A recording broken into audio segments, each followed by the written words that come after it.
갈대아인들이 왕 앞에 대답하여 이르되 세상에는 왕의 그 일을 보일 자가 한 사람도 없으므로 어떤 크고 권력 있는 왕이라도 이런 것을 박수에게나 술객에게나 갈대인에게 물을 자가 없었나이다. 왕이 물으신 것은 어려운 일이라 육체와 함께 살지 아니하는 신들 외에는 왕 앞에 그것을 보일 자가 없나이다 한지라. 왕이 이로 말미암아 진노하고 격노하여 바벨론의 모든 제자들을 다 죽이라 명령하니라. 왕이 명령을 내리매 제자들은 죽게 되었고 다니엘과 그 친구들도 죽이려고 찾았더라. 그때 왕의 근위대장 아리옥이 바벨론 제자들을 죽이러 나가매 다니엘이 명철하고 슬기로운 말로 왕의 근위대장 아리옥에게 물어 이르되 왕의 명령이 어찌 그리 급하냐 하니 아리옥이 그 일을 다니엘에게 알리매 다니엘이 왕께 구하기를 시간을 주시면 왕에게 그 해석을 알려드리다 하니라. 아멘. 아멘. 우리가 오늘 본문 사건은 꿈에 대한 이야기입니다. 꿈을 통해서 이제 사건이 나타나겠는데 먼저 우리가 꿈이라는 게 무엇이라고 우리가 정의합니까? 사전적인 정의를 보면 꿈은 사람이 잠을 자고 있는 동안에 깨있는 상태처럼 사물을 보거나 또는 무엇인가를 듣는 정신의 현상이다.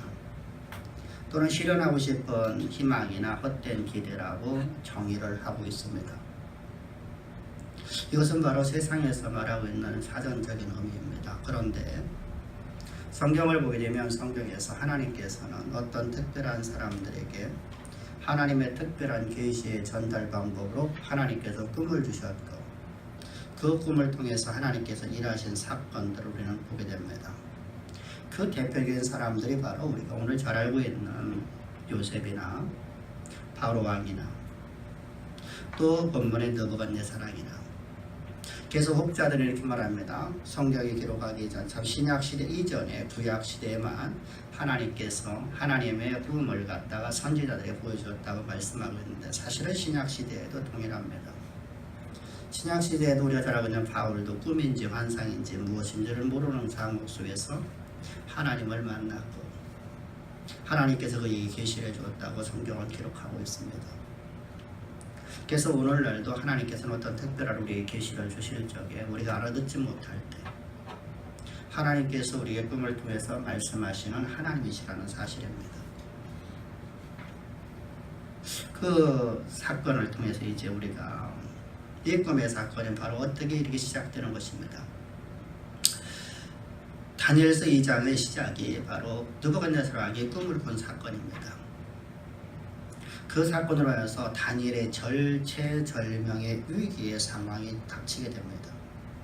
이런 상황 속에서 다니엘이 어떻게 행동했는가? 또 다니엘이 당하고 있는 이 절체절명의 위기 상황은 어떤 상황이었는데 다니엘이 어떤 모습으로 그 대처를 하고 있는가를 우리가 볼 수가 있습니다. 그래서 진짜 우리 기독교인들의 실력이 무엇이냐는 겁니다. 기독교인들의 진짜 실력이 뭐냐는 거예요. 우리가 기독교인들의 실력을 갖다가 기도 많이 하는 사람, 금식 많이 하는 사람, 어떤 예언을 받는 사람, 어떤 무엇인가를 하는 사람 이렇게 말을 합니다. 근데 기독교인의 진짜 실력이 무엇이냐? 성경은 우리에게 말씀해 주시는 겁니다. 그 시작점이 바로 이렇게 시작되는 겁니다. 1절입니다. 1절을 보면 느부갓네살이 다스린 지 2년 되는 해에 느부갓네살이 꿈을 꾸 그로 말미암아 마음이 번민하여 잠을 이루지 못한지라. 한 나라의 통치자라는 존재는 어떠냐면 그가 권력을 갖고 있는 대신에 그에게는 많은 따르는 무게감과 그리고 아주 부담감을 많이 가지게 됩니다. 그래서 통치자는 나라의 운명을 어떻게 될 것인가, 어떻게 나라의 운명이 이끌어갈 것인가, 이것 때문에 많은 고심하고 번민을 하는 것이 바로 염려를 하는 것이 바로 통치자들의 모습이죠. 느부갓네살왕도 장래의 염려 속에서 이런 번민 속에서 그가 잠을 잤던 것 같습니다. 근데 그 꿈을 꿨어요. 근데 그 꿈이 너무 기괴한 거예요. 너무 기괴해서 그 마음이 떨려오는 거예요. 그 심령이 너무나 떨려버리는 거예요. 그래서 크게 번민하였는데 문제가 있어요. 그 꿈의 내용이 기억나지 않는다는 거예요. 분명히 꿈을 꿔갖고 그 꿈 때문에 내가 너무 큰 번민에 우리 심령이 막 두드러 떨릴 정도로 큰 괴로움이 내게 왔는데, 번민이 왔는데, 문제는 그 꿈의 내용이 기억이 나지 않아요. 그래서 그가 왕이 이제 자기가 그 꿈을 갖다가 알려줄 자를 찾는 거예요. 내가 이렇게 꿈을 꿨는데 내가 기억하지 못한다.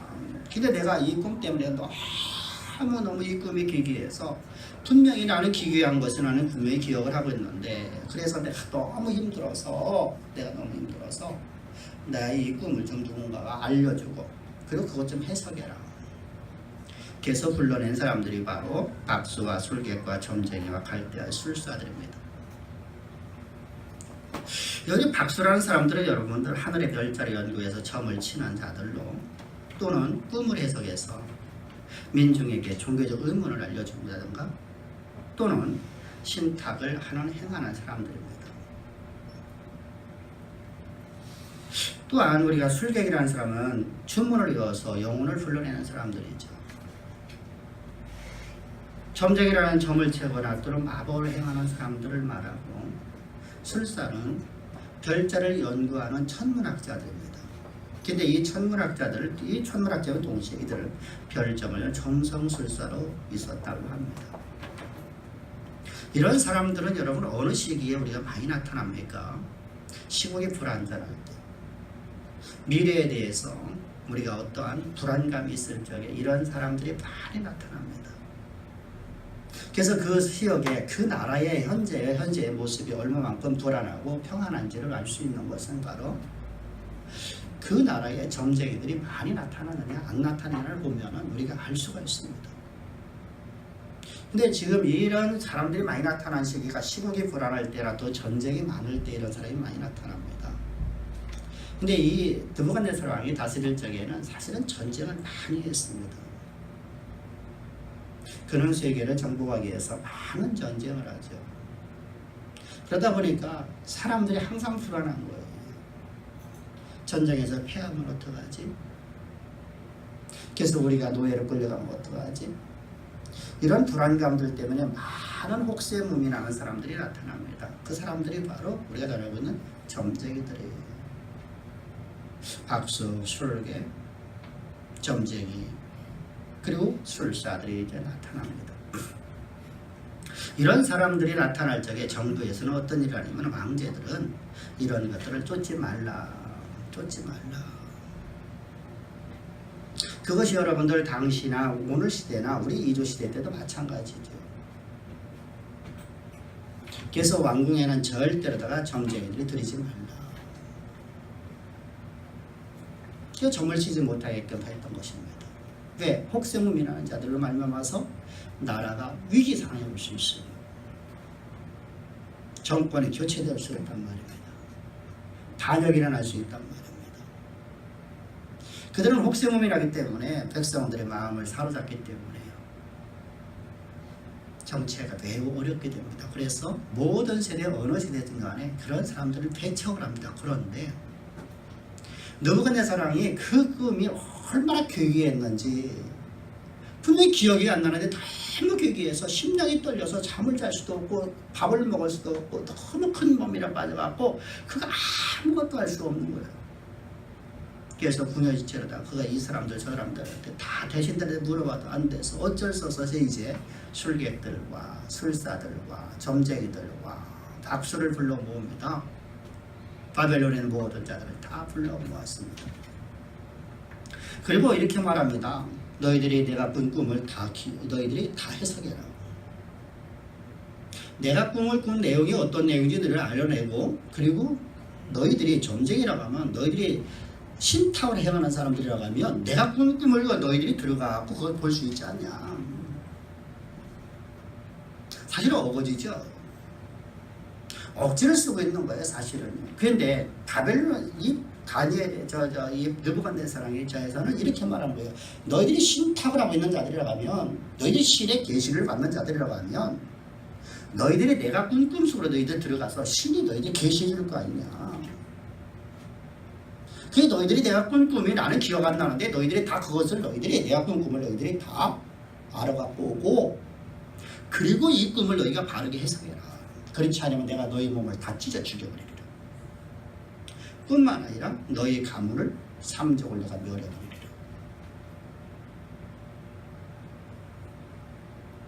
여러분 이러고 와서 느부갓네살이 지금 얼마나 큰 고통을 당하고 있는지, 그 꿈 때문에 얼마나 큰 번민에 쌓여 있는지를 우리가 잘 알 수 있지 않습니까? 그랬더니 갈 때 인들이 왕 앞에 항변을 합니다. 세상에는 왕이 꾼 꿈을 안 할 자가 아무도 없나이다. 그 꿈을 해석할 수 있는 건 오직 신밖에 없습니다. 그래서 왕이 마음에 큰 분이 일어나는 거예요. 너희들이 혹세무민한 자들이다. 너희들은 아무것도 알지 못하면서 신탁을 한다고 거짓말을 하고 혹세무민한 자들이니까 너희를 다 죽여버리라. 그래서 그들을 다 죽이라고 명령하는 것이 12절입니다. 왕이 이로 말미암아 진노하고 경노하여 바벨론의 모든 죄들을 다 죽이라고 명령하리라. 근데 문제가 생겨졌습니다. 이 사건으로 말미암아서 진시황 시대 때 분석의 행위가 일어난 것처럼, 진시황이 통치하는 시간에 모든 책들을 다 태워버렸을 뿐만 아니라 당시에 그를 알고 있는 사람을 다 1년 뒤에 다 죽여버리지 않습니까? 이처럼 지금 이와 마찬가지로다가 왕궁에서 공부하고 있는 지혜라고 하는 모든 왕궁 학교에 있는 사람들과 다 죽여버리라는 거예요.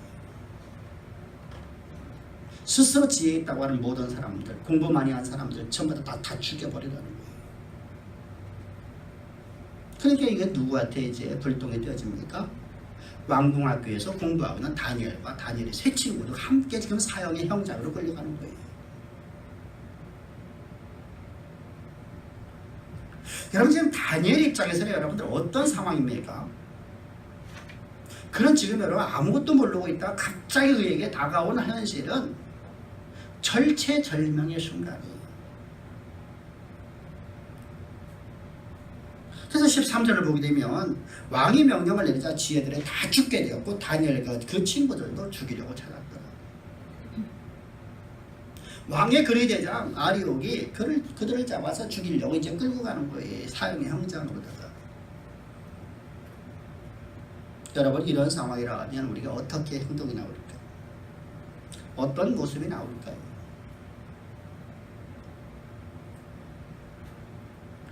여러분 14절을 보게 되면 이렇게 말씀하고 있습니다. 그때 왕의 근위대장이 아리옥이 바벨론 지혜자들을 죽이러 나가며 다니엘이 명철하고 슬기로운 말로. 여러분들은 잘 이해가 되지 않게끔 기록되어 있는 모습이 보여집니다. 다니엘이 지금 그의 친구들과 함께 사형의 형장으로 지금 끌려가고 있는 거죠. 몸이 두 쪽이 나서 찢어 죽는 거죠. 육시를 당한다는 말입니다. 그 사형의 형장 속에서 두려워하고 담대하게 침착하게 다니엘이 지금 신중한 태도로 근인제장에게 말을 건넨다는 겁니다. 울부짖지 않고 내가 무슨 잘못했습니까? 나는 지금 알지도 못하고 이유도 알지 못하고 내가 무엇 때문에 끌려오지도 모르고 내가 왜 죽습니까? 라고 울부짖지 않고 담대하고 침착하고 신중한 태도로다가 그가 아리옥에게 얘기합니다. 그랬더니 아리옥이 너무나 이상한 거예요. 보편적으로 모든 사람들이 여러분 그런 상황 되면 막 울고 대성통곡하고 막 원망하고 불평하고 누구 때문에라고 남을 핑계대고 온갖 여러분 방법을 다 해서 별짓 다 하지 않습니까? 또는 살려달라고 뭐 별짓 다 하지 않습니까? 그런데 다니엘이 그 앞에서 말하는 겁니다. 우리말에 이런 말이 있어요. 호랑이 앞에 끌려가더라도 잡혀가더라도 호랑이 물속에 들어가더라도 정신만 똑바로 차리는 거예요. 담대하면 살아날 길이 있다는 거죠. 사실은 이것은 성경적인 말씀이거든요. 그건 유교나 어떤 불교의 말이 아니라 성경에서 나오는 말씀이거든요. 지금 다니엘이 지금 담대하게 침착하게 아리옥에게 얘기를 하는 거예요. 왕의 행사가 그렇게 급합니까? 왕이 왜 이렇게 급하게 일을 합니까? 자세히 알아보지도 못하고 왜 이렇게 급한 일을 합니까? 왜 혹세 무민하는 사람들만 불러다 놓고 그 사람들에게 물어보고 우리에게 물어보지 않습니까?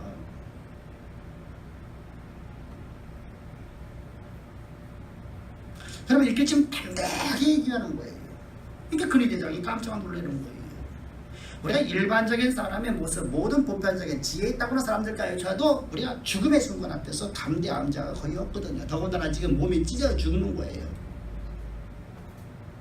한두 명 죽는 게 아니고 수도 없이 많은 사람이 그거 앞에서 지금 죽어나가고 있는 거예요. 그런 현장 속에서 절체절명의 위기 속에서 담대하게 담대함을 가진 사람이 거의 없거든요. 근데 다니엘이 도대체 무엇 때문에 그렇게 담대할 수 있었습니까? 그는 하나님에 대한 믿음 때문이었습니다. 역사를 하나님이 쓰신다는 걸 믿기 때문이죠. 다니엘이 꿈을 참 느부갓네살이 꿈을 꾼 것도 하나님이 주신 것이다. 하나님께서 다니엘의 저 느부갓네살의 꿈속에 들어가셔서 하나님께서 친히 그에게 하나님이 그들에게 어떤 계시를 주신 것이라는 걸 그는 믿었기 때문입니다.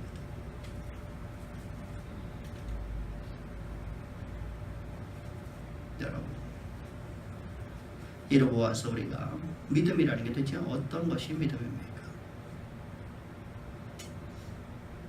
오늘의 현실에 절체절명의 순간에서 불안하고 염려하고 그것 때문에 고통받고 그것 때문에 원망하고 불평하고 하는 것이 믿음이 아니라 어떤 상황이든 변함이 없어야 된다는 거예요. 하나님은 그래서 우리를 이렇게 실력 있는 자로, 이게 바로 기독교인의 실력 아닙니까? 기도를 열심히 했는데 어제저께도 어떤 분한테 전화가 왔어요. 옛날에 함께 신앙생활 했더니 한번, 목사님 감사합니다. 감사합니다. 제가 참 두려워했을 때, 그분은 여러분 1년 3년 오시고요, 단 하루도 안 빼놓고 매일마다 철회하는 사람이에요. 그걸 갖다가 30년 넘도록 하고 있습니다.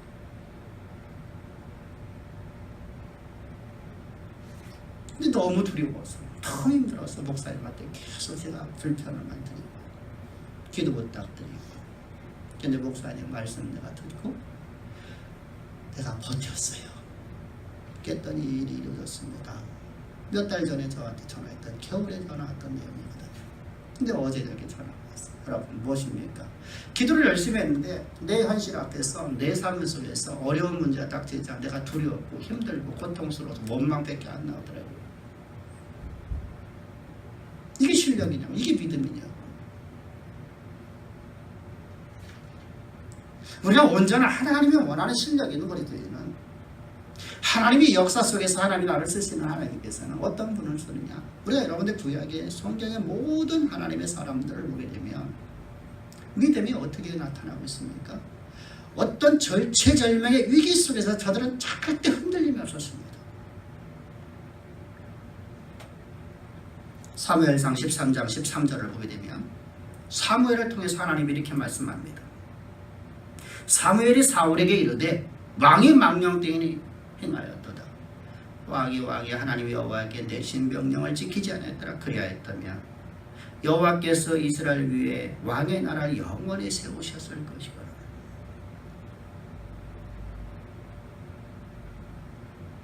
블레셋에 지금 전쟁이 일어나서 군대들이 다 도망가는 절체절명의 위기 상황입니다. 하나도 빼니까 다 도망가버리고, 여러분 지금 군대가 600명밖에 안 남았어요. 이스라엘 군대가 몇 명 나오냐 돼요? 최하 60만 명은 돼야 돼요. 군대 동원령을 내기 위하면 60만 명들은 모일 수 있는 것이 이스라엘 백성들의 군대 수예요. 사울왕 시대에는 더 많은 사람이 늘어났겠죠. 이것이 가나안 땅 점령에 들어간 적이 60만 명이었으니까 군대 수가.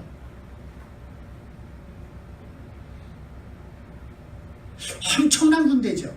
우리나라 때 2조 때 여러분들 우리가 잘 알고 있듯이 10만 군대도 없었어요. 그래서 임진왜란 때 우리가 졌지 않습니까? 근데 이스라엘은 60만 명이 넘어야 돼요. 근데 여러분들 다 도망가고 이민 가고 산속에 숨어버리고 땅굴 파고 들어가고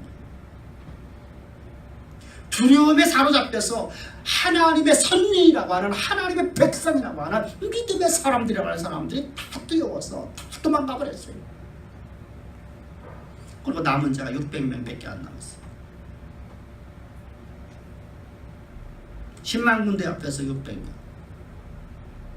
싸울 방법이 없죠. 세상의 논리로 여러분 우리가 질 수밖에 없습니다. 이 절체절명의 위기 앞에서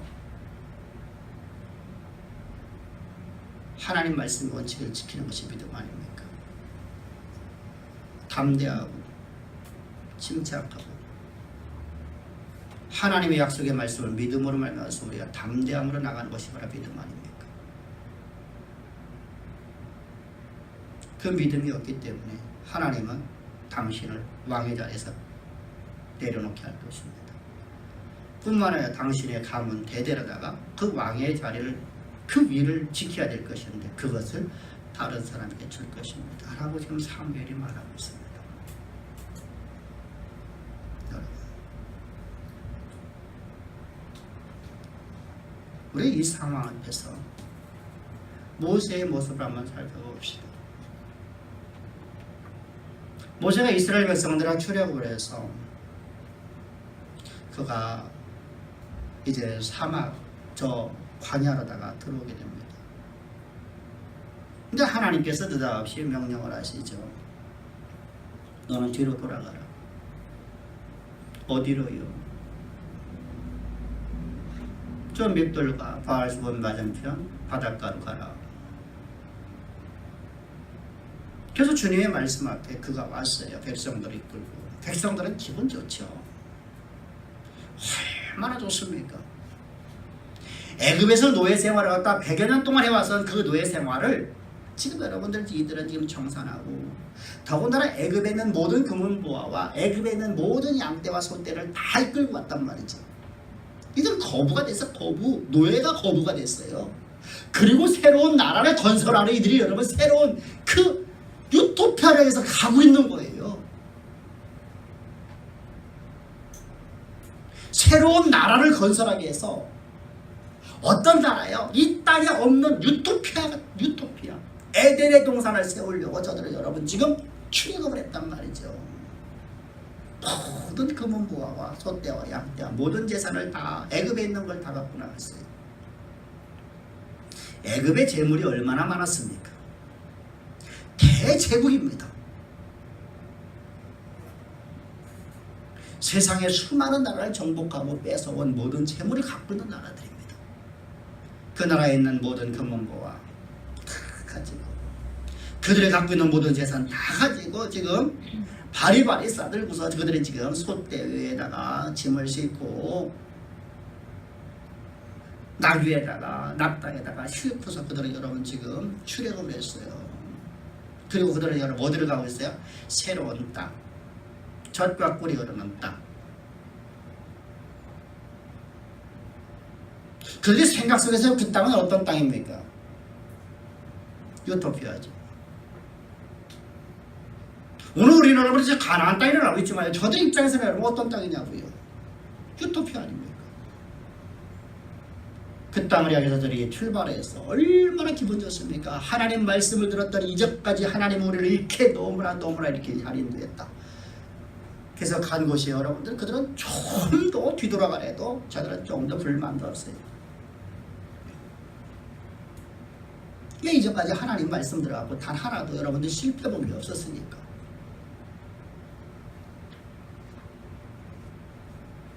제자들이 여러분들 하나님 말씀을 따라서 순종하여서 갔습니다. 근데 그곳에 가보니까 앞에는 홍해로 가로막혀 있고 뒤에는 바로의 군대가 쳐들어와서 자기들을 죽이려고 합니다.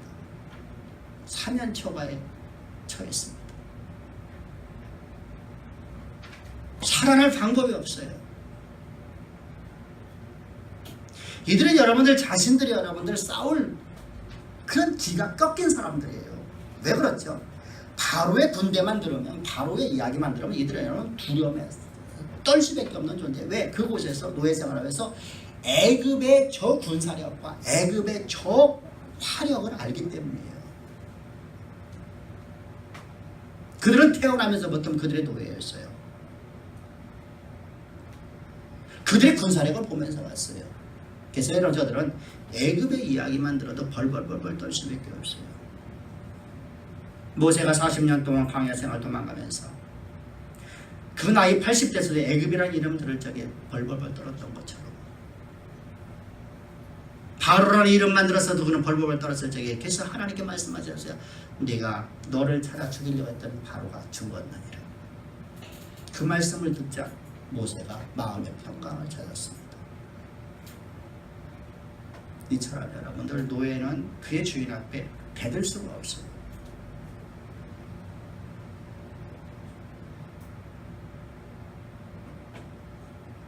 그러니 여러분들 이들이 얼마나 큰 두려움에 쌓였을까요?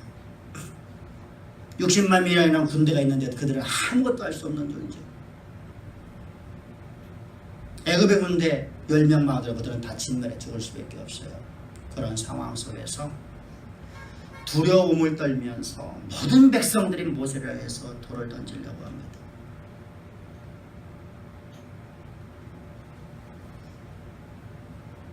우리를 이곳에 죽이려고 들어왔는데 이때 모세의 모습이 진짜 실력 아닙니까? 모세가 뭐라고 하는지 봅시다. 출애굽기 13장 13절 14절입니다. 모세가 백성에게 이르되 너희는 두려워하지 말고 가만히 서서 여호와께서 오늘날 너희를 위하여 행하시는 구원을 보라. 너희가 오늘 본 애굽 사람을 영원히 다시 보지 못하리라. 여호와께서 너희를 위하여 싸우시리라. 너희는 가만히 있을지니라. 너무나 담대하지 않습니까? 너무나 침착하지 않습니까? 도대체 어떻게 해서요? 하나님을 믿었기 때문에.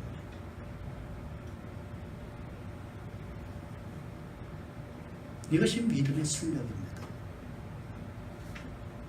이것이 바로 기독교인의 실력이란 말입니다.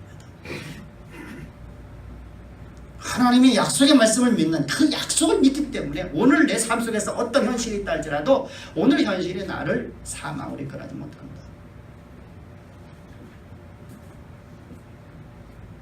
이 모습이 여러분들 우리가 출애굽기에서는 잘 나타나지 않습니다. 우리가 의역을 해야 됩니다. 그런데 로마서를 들어오면 아주 정확하게 확실하게 말씀하고 있습니다. 바로 아브라함의 사건이죠. 로마서 4장 19절부터 20절을 보게 되면 성경은 우리에게 이렇게 말씀하고 있습니다. 그가 백성에 대해 자기 몸이 좋은 것 같고 사라의 좋은 것 같음을 알고도 믿음이 약해지지 아니하고 믿음이 없어 하나님의 약속을 의심하지 않고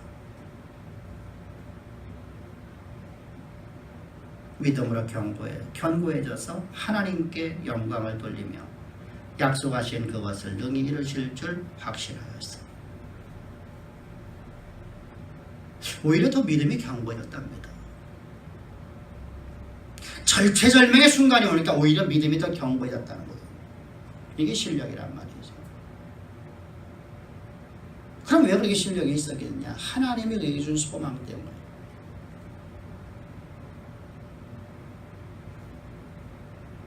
소망은 여러분들 왜 주셨습니까? 하나님께서 여러분들은 우리를 향해서 우리에게 하나님께서 소망의 메시지를 왜 주십니까? 내가 너를 이렇게 빚어놓겠다고 말씀하십니까? 오늘 그거 안 해줬다고 원망하고 불평하라고? 아닙니다. 오늘은 하나님께서 나를 어떻게 이끌어 가시는 거라고요? 실력 있는 그리스도인은 나를 만들어 가시는 날입니다. 근데 우리가 미래에 대한 불안감이 오늘 있게 되면, 미래에 대해서 내가 확정을 짓지 못하면 나는 오늘 여러분들 어떻게 삽니까? 불안과 염려 속에서, 근심 속에서 살 수밖에 없어요. 그러면 사탄에게 먹힐 수밖에 없습니다. 그래서 하나님께서는 오늘 내 삶을, 내가 너의 앞에 미래, 오늘 너의 삶의 모습이 너의 미래가 아니라 너의 미래는 내가 이렇게 찬란하게 꽃을 피워놓겠다. 내가 너를 빚어놓겠다.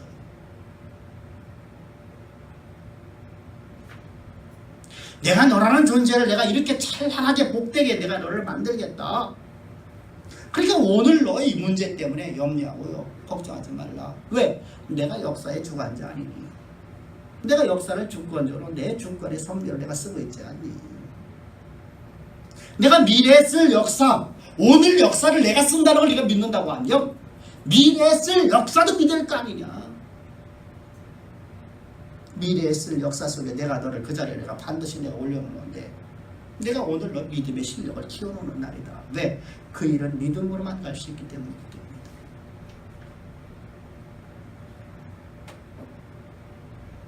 여러분, 이 말씀으로 신명기 8장 2절 3절 아닙니까? 40년 여러분들 광야 생활을 지나고 난 다음에 하나님의 사람인 모세를 통해서 하나님께서 마지막 고별설교를 하시면서 이렇게 말씀하고 있죠. 너희를 광야로 인도하신 것은 왜 그렇게 인도한 줄 아니? 광야에서 너희들이 여호와의 말씀을 순종하는지 아니하는지 보려 하십니다. 너희 믿음의 실력을 너희들 키우기 위해서 하나님께 보냈는데 너희들은 그곳에서 40년 내내 하나님을 진노케 했지 않니?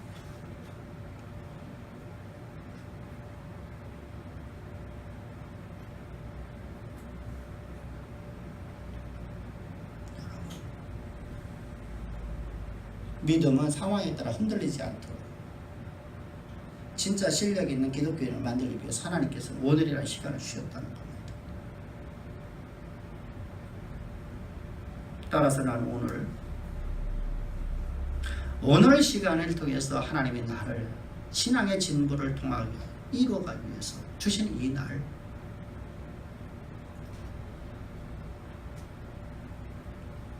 나는 날마다 내 속에서 나타나는 그 모든 것들, 내 안에 나타나고 있는 자아, 의심, 불안, 염려, 이것을 날마다 십자가 못 박혀 죽여야 됩니다. 내가 근심하고 있는 것들 죽게 바뀌고 십자가로 내가 나아가 주님, 제가 하나님을 의심했던 내 모습, 이런 모습이 또 있네요. 주여, 이런 나를 주님 십자가 못 박혀 죽게 하시고 하나님의 그 놀라우신 은총을 통해서 나를 거듭나게 하시는 하나님,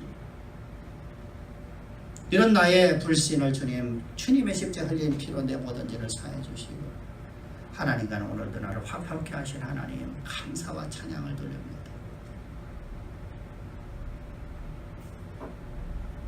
나는 오늘도 주님 없이 살아갈 수 없는, 십자가의 은혜가 없이는 살아갈 수 없는, 단 1분 1초도 십자가의 은혜가 없이는 살아갈 수 없는 제 모습을 또 보고 주님만 의지할 수 있도록 주님 내게 은혜 주심을 감사합니다. 그 한량없는 은혜, 그 끝이 없는 하나님의 사랑,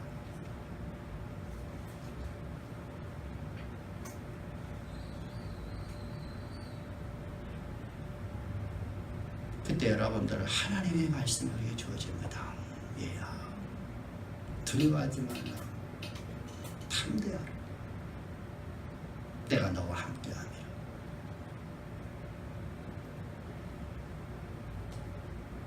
여러분, 아브라함 여러분들은 25년이라는 기간, 거기다가 이삭이 자라는 시간 가면 약 40년 기간입니다. 그런 신앙의 훈련을 받고 나더니 하나님 말씀하시면 네가 이제야 나를 경외하는 줄 알았노라.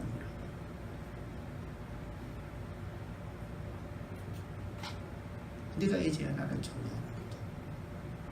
네가 진정으로 믿음의 실력이 있도다. 아브라함의 모습을 다시 한번 볼까요?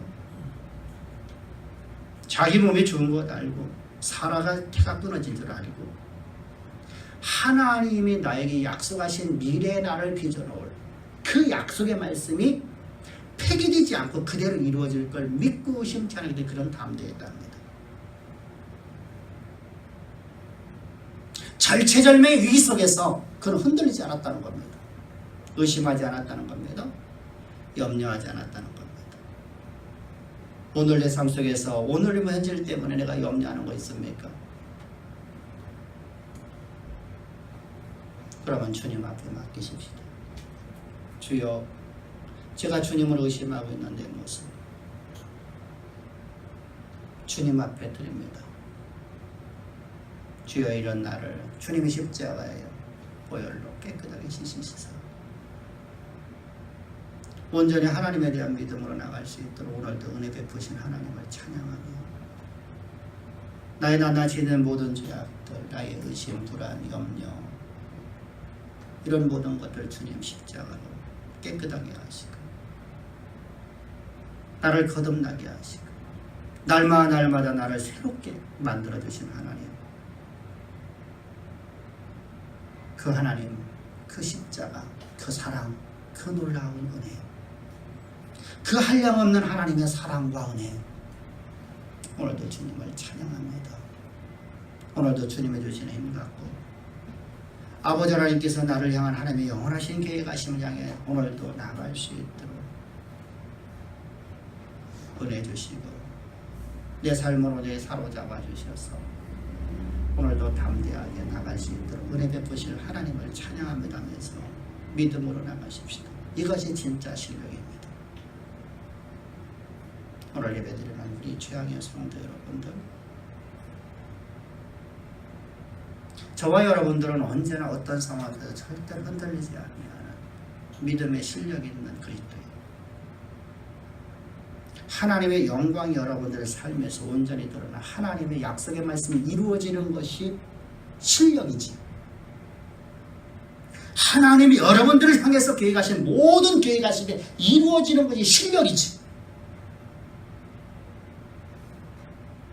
기도 열심히 하고 봉사 많이 하고 내가 뭔가를 열심히 했다, 이것이 여러분들 실력이 아닙니다. 그건 부수적인 겁니다. 우리가 당연히 해야 될 것입니다. 그렇다고 해서 기도하지 말라, 그렇게 자꾸만 받아들이면 안 됩니다. 저는 여러분들한테 단 한 번도 기도하지 말라고 한 적 없어요. 신앙의 본질을 얘기할 거야. 본질 속에서 우리가 항상 주 앞에 여쭙고 하나님 앞에 기도하는 삶을 살았단 말이에요. 24시간대로 새벽에 잠이 깨지면 하나님 앞에 여쭙고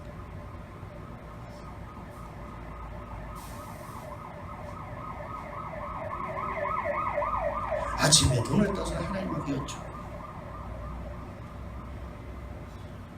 내가 어떤 일을 할 적에도 하나님이 여쭙고 좋은 기회가 와도 하나님 앞에 여쭙고 나쁜 기회가 와도 내가 보기에 나쁜 기회죠. 하나님 여쭙고 하나님 항상 거룩한 습관이 되어지는 그런 기도의 삶을 살아야 돼요. 그러나 담대하지 않으면 절대로 기도를 할 수가 없어요. 하나님 여쭐 수가 없어요. 여러분, 우리가 언제나 하나님 앞에 담대한 믿음으로서 어떤 상황, 절체절명의 위기에서 흔들리지 않은 실력인 그리스도인으로 여러분들 날마다 성숙도 이룰 수 있도록 오늘도 주님이 십자가 못 박혀 죽으신 그 십자가의 희생 우리에게 주시고 오늘도 우리 삶 속에서 우리를 이끌어 가시기 오늘 다니엘서 2장의 말씀을 통해서 우리에게 말씀 주신 하나님, 그 하나님을 찬양하기를 주로 축복합니다. 기도드리겠습니다. 고배로 오신 아버지 하나님 감사합니다. 찬양합니다. 우리를 이처럼 사랑하셔서 아버지 하나님 오늘도 주님의 생명의 말씀을 이루십니다. 오늘의 말씀이 우리를 온전히 사로잡아 하나님의 영광에 이를 수 있도록 주께서 은총을 베푸심을 감사하며 아버지 찬양과 경배를 주께 돌리며 예수님의 이름으로 기도합나이다. 아멘.